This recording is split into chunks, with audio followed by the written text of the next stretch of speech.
his strength from faith, which she saw as a moral guidepost.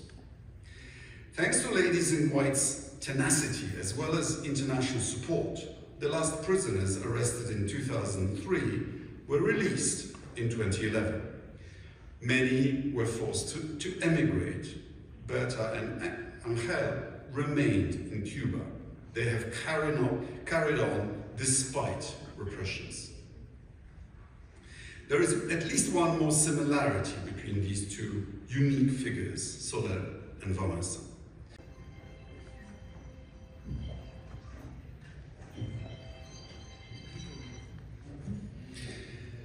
As I have already mentioned, because of the oppression that she faces in her homeland, Berta Soler cannot be with us today.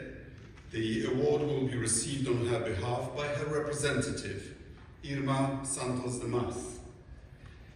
So please, on behalf of the Foundation and on behalf of former President of Poland, Lech Walesa, please accept this award as a token of our solidarity with the Cuban people.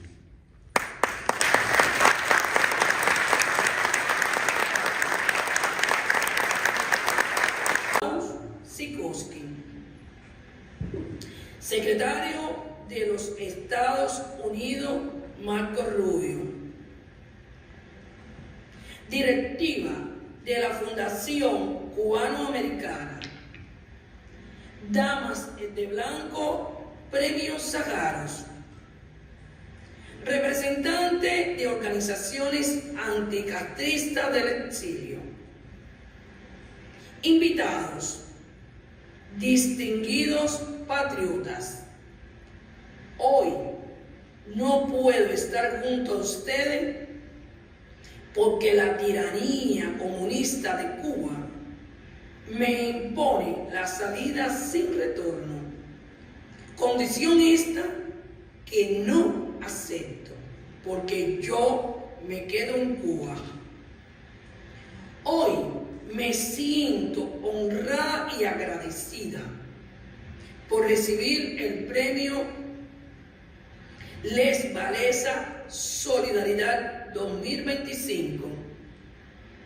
Las damas de blanco y yo les agradecemos al Ministerio de Asuntos Exteriores de la República de Polonia este reconocimiento, que a través de su ministro Radoslaw Sikorski hoy nos llega.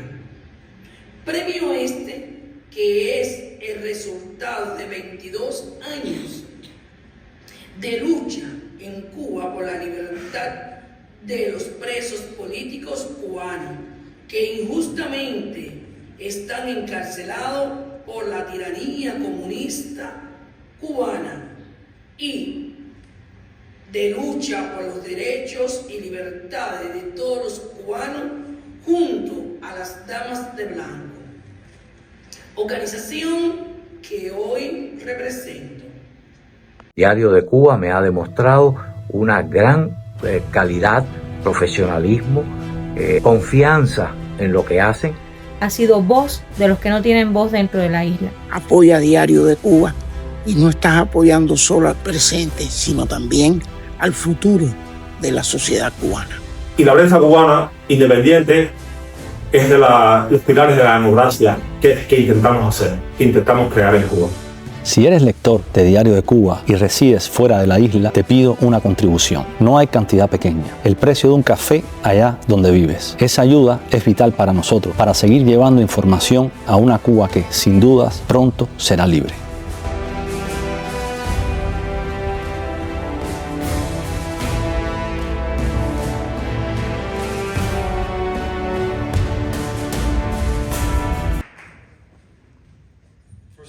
Thank you very much. Thank you for doing this here. I was telling the foreign minister, who I have met now, I've been there like 8 months, I've seen you like 12 times. So we've seen each other, well, never in the States, but around the world.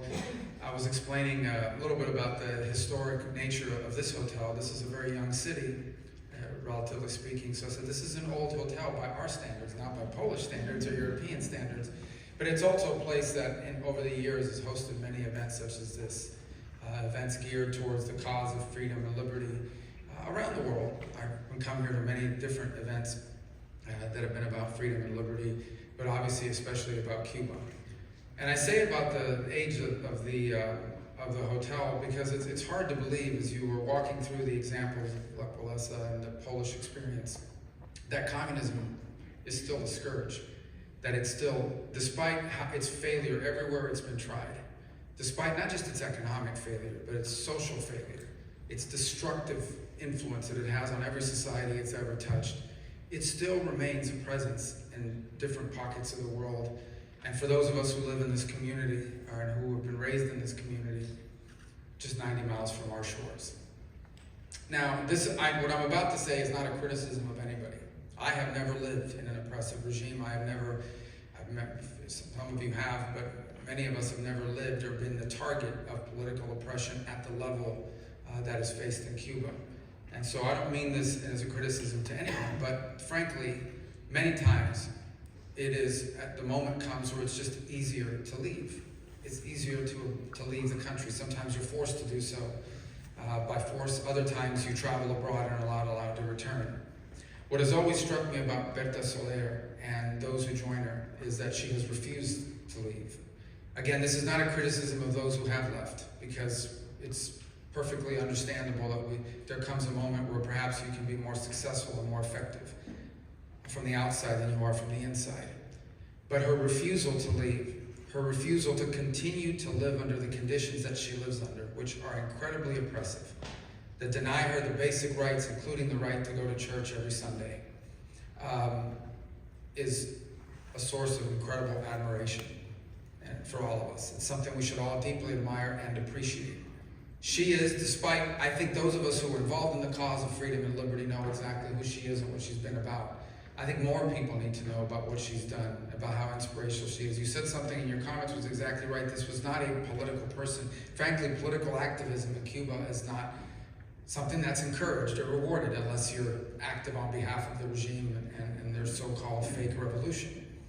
Her willingness to step forward because she identified and saw oppression, she saw wrongdoing and was willing not just to raise her voice to criticize it, but to actually take action against it in a peaceful way, has defined the rest of her life and imposed on her tremendous cost for those and for those around her.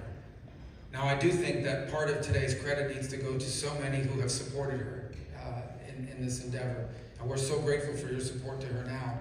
And not just the prize that comes with it, which will certainly be put to good use, but just saying the name and telling the story in front of these cameras, in front of this audience, and in a way hopefully being noticed by more, is an incredible sign to so many of what she's done and how special it truly is. Freedom is not actually a natural human instinct. If you think and you study history, almost the entirety of human history has been defined by oppression. Few people up until just a couple hundred years ago even had a choice on who governed them. So if you look at the course of human history, freedom as we understand it, the freedom of speech, the freedom of expression, the freedom of religion, all these freedoms that I think we take for granted on a daily basis in our own lives are really not the norm, they've been the exception. Now, what it tells you is that it lives in the human spirit, but has not been a part of the human behavior. And it's only in the last 200, 300 years, this very sort of new notion of rights that come from your creator, from God. Rights that governments that actually work for the people, not the people that work for the government. The right to actually be able to have a voice and choose who governs over you. All these are incredibly new concepts. And what is true about human nature is that they are constantly being challenged. Over and over again, all over the world, time and again, we see that even when you make progress in democracy and in freedom, they have to be sustained and they have to endure. Where we draw our inspiration to do that is from people like Berta who have confronted it. Look, again, I'm not being critical of anybody, but it is easier to be critical of a regime, like many of us are, on social media and in press releases. It's a lot harder to actually confront it in person with real consequences in your daily life. And so we're here today to honor what she's done and what she continues to do. In so many ways, this is not just a plaque, this is an award that will go towards being able to continue to carry that out. And we are so grateful and honored that you were willing to do that here in South Florida with so many in this community who know this issue so well, have lived it. In many cases, just looking around at some of the faces, there are people here today who have also faced down this regime, who have also faced down oppression in Cuba or in their homelands, and are living testaments to that level of bravery and courage. So thank you for scheduling this here, for making it possible for me to be a part of it. I'm honored to be a part of it. We're grateful. I want to say one more point, and it's important. Your government in Poland has been an extraordinary ally in the cause of liberty and freedom.